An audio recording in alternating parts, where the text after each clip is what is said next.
Hello, everyone, and welcome back to Clocked In with the Press, hosted at Altman Studios in Brentwood, California. In this podcast, we highlight news stories and individuals in the community that deserve your attention.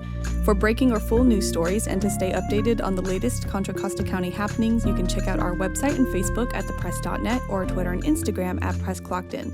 We also have a free app titled The Press that can deliver your news on the go.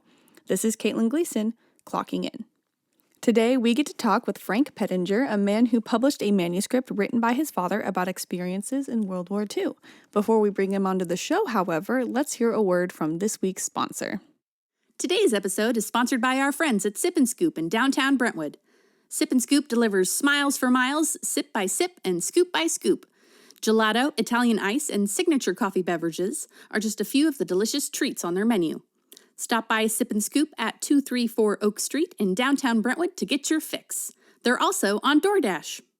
Thank you so much to this week's sponsor. Frank, thank you so much for coming on today. You're welcome. Thank you for having me. It's a pleasure to be here. I wanted to thank the Brentwood Press also for publishing the interview and the article about my father's book, Cross Bearers. Ernest Pettinger is the author. I was being told about it prior to the interview, and the different, layers to the story of how this story has come to be is just really great. So to start off, tell me a little bit more about the book in general for listeners who might not have heard about it. Be happy to. This was a story my father passed on to me.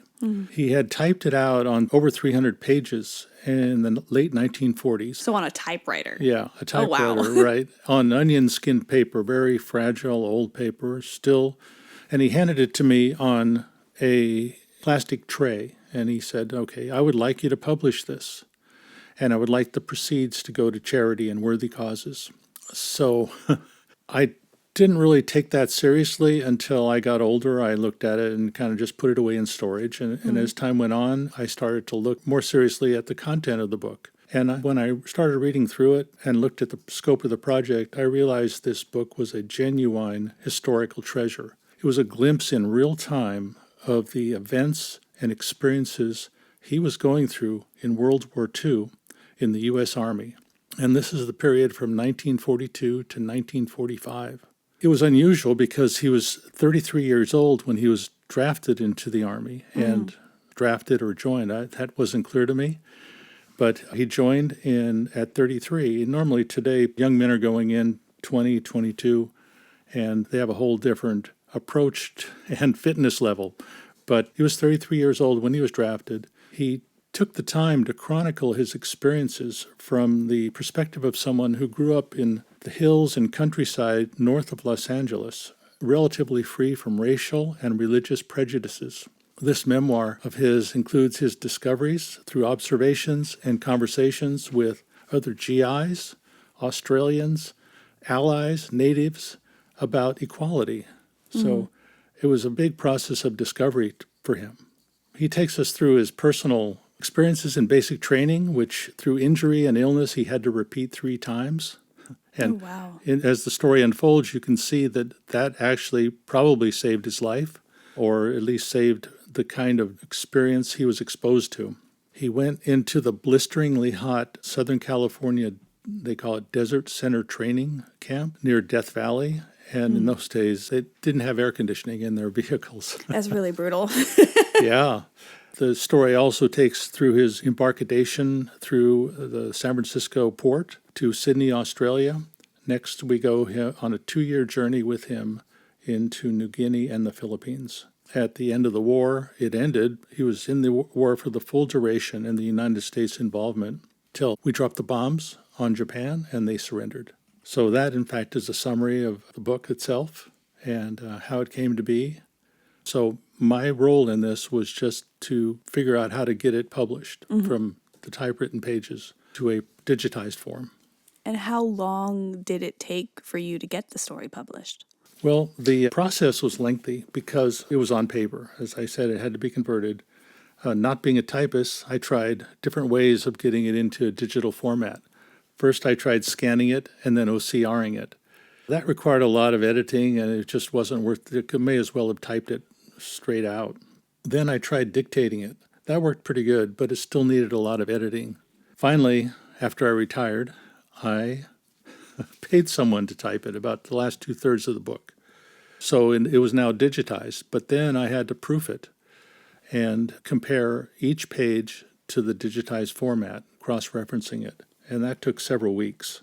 Then, while I was waiting for the copyright to be granted, I got a hold of a consultant, and they explained to me the 3 different avenues that I could pursue for publishing this book. One was commercial publisher, and that was the most expensive. It involved doing book tours and that sort of thing. I did not pursue that. The second was going to university presses that specialized in the subject matter fields, like World War II, Pacific Theater. I did approach 2 or 3. One right away had a conflict of interest with another book they were publishing, and so I didn't really pursue that avenue very far. But then self-publishing was pretty straightforward. Once I had the digitized format, I just had to transfer it into a format that was useful on Amazon, and that's where I ended up publishing it as an ebook. I will note that in the copyright process, there was I was contacted. I figured it was, pretty straightforward. You file for a copyright, you've got a manuscript, and it's granted. But the Copyright Office called me and said, "What's the deal with this? This book was written in the 1940s. The author's listed as Ernest Pettinger. You're filing as Frank Pettinger. How do you explain this?"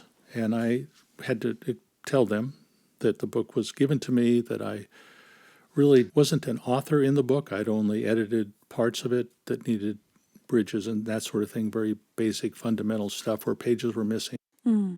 And that I wanted him to take the author's credit, and they were satisfied with that, and they granted me the copyright.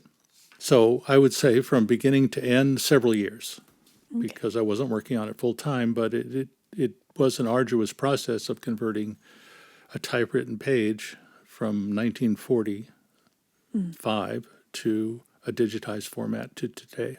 I do find it interesting that the Copyright Office had to say something about it being something written by your father, and then his son was the one who actually was trying to copyright it and getting published. I didn't even think about actually that there would be a concern from the office in that aspect. You're right about that. It was it showed me you just figured it would be an easy submit and it's passed, but they actually are doing their job.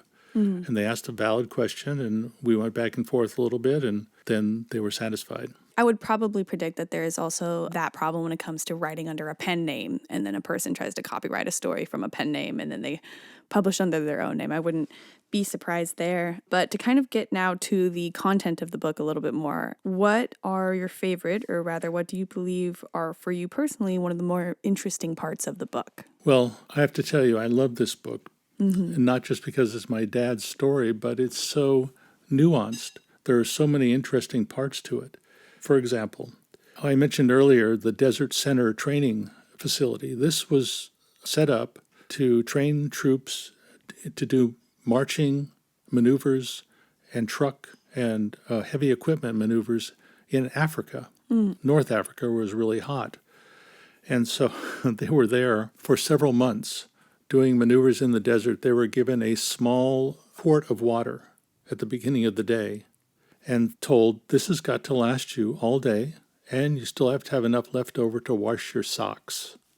And so it was not an easy matter. You're in this 115-degree temperature, no air conditioning, driving trucks in the dust, and doing maneuvers like a big wagon train out there, and have 1 quart of water to last you the day. So not only that, but he got, we mentioned he had various injuries in his basic training, so he was hospitalized and had pulled out of duty. In this case, his buttocks was so raw from riding in the truck all day that he was put in the hospital. Oh, wow. Yeah, and taken out of circulation for a while. So it was kind of cute the way he looked at it. Their goal was always to go to a local bar and get some beer. And fortunately, his life was improved because he wasn't a foot soldier, but he became a truck driver. And that kept him from the basic drudgery of walking and hiking and soldier maneuvers. So the Desert Center, I'd never heard of it before, even though it's near Palm Springs on the way to Arizona. I had never heard of it, but when he revealed the stories that were going on there and the personalities and the people's interaction and guys going AWOL and coming back, and they needed apparently needed folks so bad they didn't punish them or discipline people for not being there, but they certainly did send them off to battle. So the Desert Center Training Center, that was one. When he got to Sydney, Australia, it's the first time he'd ever seen anything like that. His culture shock there was pretty dramatic. They converted the Ascot racetrack near Sydney that was set up for GIs to do their duties and to handle getting ready to go to the South Pacific. In the meantime, while they were stationed there, they were called into play to unload cargo ships because there was a big strike going on in Australia that time, the Teamsters. And so the soldiers were unloading trucks or boats, and he'd walk around Sydney. He'd see big mattresses on top of cars, and he'd kind of figure, what the heck's that for? And he asked somebody, it basically was an extra gas tank they would fill up, an inflatable gas tank riding around on the top of the cars. He saw for the first time in his life men wearing shorts walking around on the streets, and he thought, look at all these guys with hairy legs. They should be embarrassed. You said shorts? That's the biggest culture shock. Well, in the 1940s and growing up in Los Angeles, and he wasn't so keen on that. But so those are some of the stories. But he took day hikes on his days off into the jungles of New Guinea and the Philippines. And there was extremely vivid detail in some of these adventures he took. And I often wondered, how did he recreate these stories in that degree of detail? And unfortunately, I never got to ask him that question. But some of the other stories, though, that get even better from here are driving through New Guinea and the Philippines. Basically, these are jungle environments. On one occasion, the road was covered with giant, vicious crabs that would be like wading through water, he said, up to your knees. They were so thick. But he had to drive through them, and they would get crushed under the wheels of the truck because they're doing these maneuvers. They had to do shipping, move things back and forth. And he said it smelled like fresh fish when he left, but when he came back, it didn't smell so good. He got out to try to keep the crabs away from his truck, and one of them came right at him, tried to bite him. So he got back in his truck and just kept driving. So the giant crab scene. Then, another case in New Guinea, he ran into a swarm of flying locusts, millions of them. Oh, gross. Oh, I hate locusts. Well, they were so thick, they were going in his truck, getting in his face, up his sleeves. There was nothing he could do. But they were covering the road, again, with this, they had to just drive over them. And when he came back on that road, they had already started rotting in the sun, and the stench of the smell was just awful. It was just a terrible experience, but there's nothing he could do. He had to keep going. He had to keep delivering and shipping and moving. There was an episode in the book that I would call The Black Hand, where he was driving at night. And, of course, he was very vigilant about Japanese soldiers that were kind of renegades, because they'd pretty well cleared the island of most Japanese, but there were still some holdouts. And he was driving along the truck, and he heard banging on his truck, and he started driving faster, and then something went into his cab, and he thought, oh my goodness, this is a grenade. I've got 10 seconds. And he was trying to reach for it and counting, and at the same time he was praying. 9, 8, 7, 6, keep going. And he just kept going and accelerating. He couldn't stop because he thought someone would jump on the truck and try to kill. So I call that the black hand. A black hand passed in front of his face when he was driving, and he was totally terrified. And the truck crashed. And I'm not going to reveal the whole story, but the black hand, I would call it the black hand episode. Another one of my favorites in this book was what I would call the operation. In the Philippines, they set up makeshift tents for surgery that were enclosed by screens, but he was fascinated by the medical procedure and was looking through these screens to see the surgeries that were going on, and they told him, oh, this night is going to be a particularly complex surgery. And they basically did brain surgery with the patient alive, taking off the top of his skull to remove a shrapnel piece. Oh, my goodness. Every night he would go and watch these operations, and he would describe them. And people that he had seen in the jungle, the natives that he'd gotten back to the troops for medical care, were being operated on and treated. So he chronologizes all of this. And so It's quite a story. Oh, it's definitely quite a story. I think it's also interesting because when people think about World War II, they think about the European front and they think about Japan and Okinawa, and they kind of think of those two main areas. Australia and New Guinea and the Philippines were just as vital in terms of the strategies of World War II. And to kind of hear that type of account when the more popular accounts always cover those larger areas, I just think it's so interesting to hear about them. Obviously, this story has a lot of information and experiences of your father. Growing up, did your father verbally account his experiences during World War II to you, or was this manuscript one of the first times that you really got to learn about his service? Only in very broad strokes. He never recalled any of these stories to me, and I think he typed it up and put it behind him. He did tell me things like he was a truck driver, he got shot at, he heard a gunshot, but when he got back to camp, he found a bullet hole under his seat. Something like that, he would tell me that. But he brought back a few artifacts, a walking stick that had a lot of jewels in it, some nice inlays in it, and a Japanese rifle and a flag. He told me a little bit about those, but he was always trading for goodies, and the big trade in those days was cigarettes. He would give cigarettes, packs of cigarettes, in exchange for goods or something that he wanted, something valuable. In most cases. Now, in some cases, the natives would only go for money because they wanted to get married. But I know that only from the book. He never told me those things. He just brought back some artifacts, broad strokes only, never really recalled it, didn't stay in touch with anybody that I know of from the war. It was something that he never really had a connection to as far as I was concerned. So perhaps that was another reason I didn't put any emphasis on looking at the story when he gave it to me. And I never knew he was such a good writer because the book was so well written, it didn't need any editing to speak of. And you think about doing that with a typewriter. They didn't have whiteout. Maybe he crossed out a couple things and rewrote a word once or twice in 300 pages.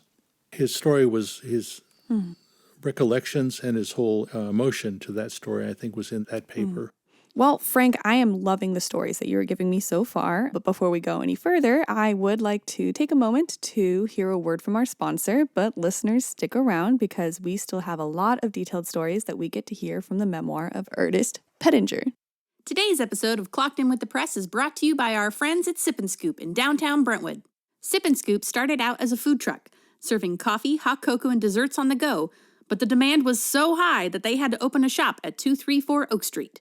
Here at Clocked In, we love Sip and Scoop. They're just a few doors down from our offices, and we're there often enough that they know our names and orders. It's like Cheers, but better because there's dessert. Try their cold brew coffee or choose a latte or Americano for a classic coffee drink that can't be beat. And we haven't even talked about their breakfast sandwiches and avocado toast. Have I mentioned the root beer floats and the iced lemonades? Those are my personal favorites. Okay, obviously I could talk about food all day, but here's the point. You gotta go to Sip and Scoop. Visit them at 234 Oak Street in downtown Brentwood, or have Sip and Scoop brought to you wherever you are by DoorDash. Having an event? Let Sip and Scoop cater it. Give them a call at 925-684-7710 to find out more.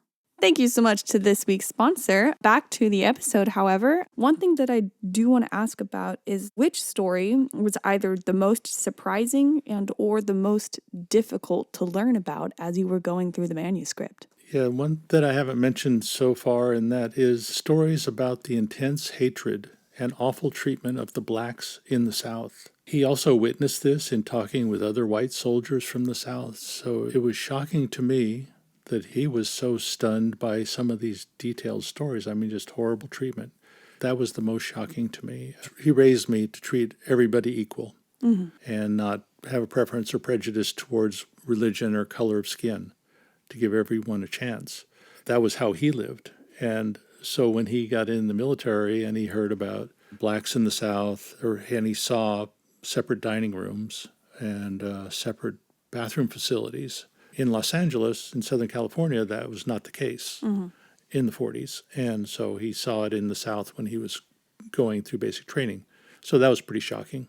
The fact that even in war that there was still that problem of racism that existed in the military and how it showed in the all black battalions that I've read about in previous events is just really heartbreaking to hear about, in that even when there were people who were giving their lives and sacrificing themselves for the greater good, there was still a system that wasn't returning that same favor and doing everything it could to support them. And on that very good point of yours, one of the more moving parts of this story was when he was out on the road, he saw a black battalion of engineers clearing the road, and they were going through the jungles, and one of the soldiers came running out and yelling and screaming, and they're going, "Are there Japs in there? Are there Japs in there?" And I don't mean to use that in a derogatory word. I'm just quoting from the book. That was the phrase that they used in those days. And he said, finally, when the guy calmed down, the black engineer, he said, "No, there's snakes all over. There's a nest of snakes." But he said, "We have to get this road through for our boys." So the attitude of the black engineers was, it's us. We are working for the same purpose. And unfortunately, later in the story, he finds out that whole black battalion was wiped out by the Japanese guerrillas in that particular case. So That's heartbreaking. it was heartbreaking. It was a very moving story how they were dedicated to getting the job done, but yet weren't able to do it because of the war. I'm curious, were there any stories that didn't make the final cut of the book, or were you able to publish the entire original manuscript? I would say 98% of the entire manuscript. There were missing pages that didn't make it because they weren't there. I had to find a way to make it the bridge.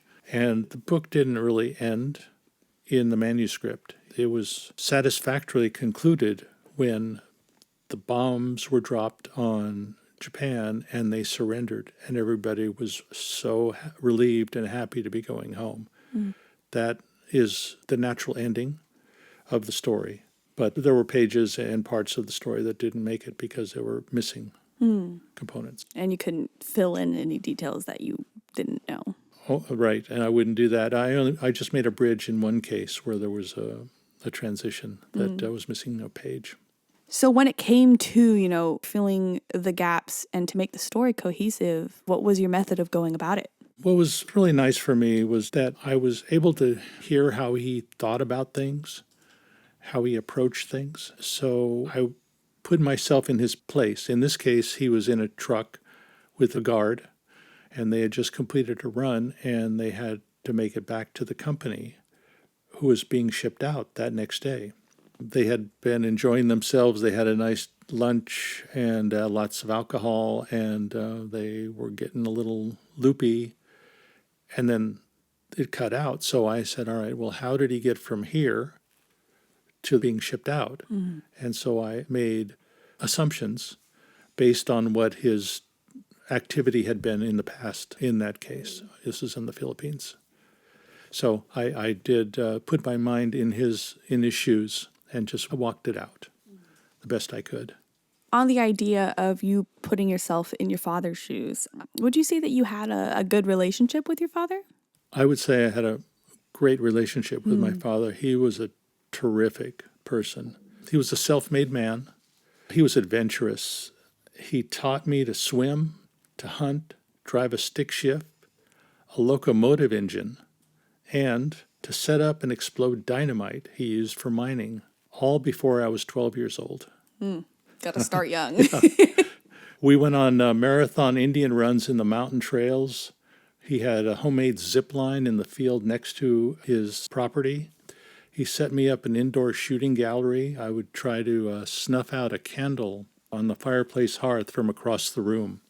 He would make popcorn for me in a black cast iron skillet with so much butter I remember it bubbling over the rim of the pan.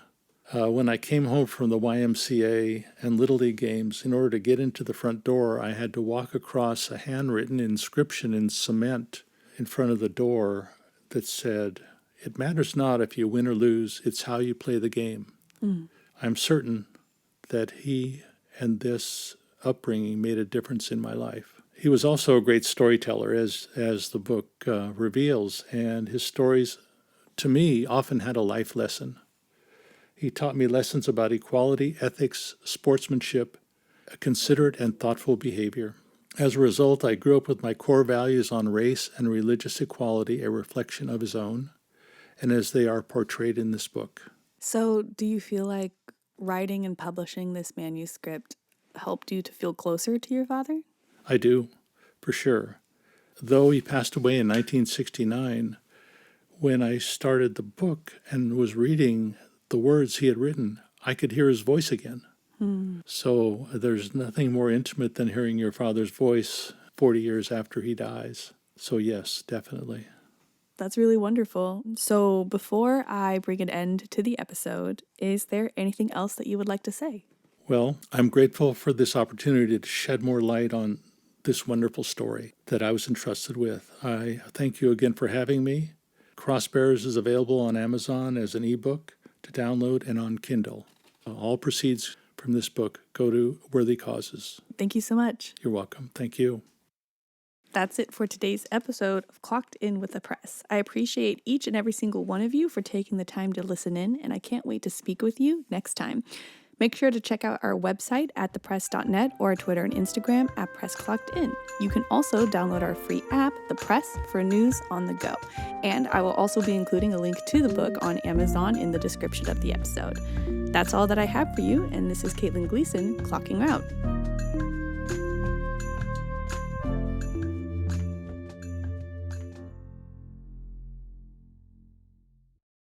Thanks again to this week's sponsor, Sip and Scoop.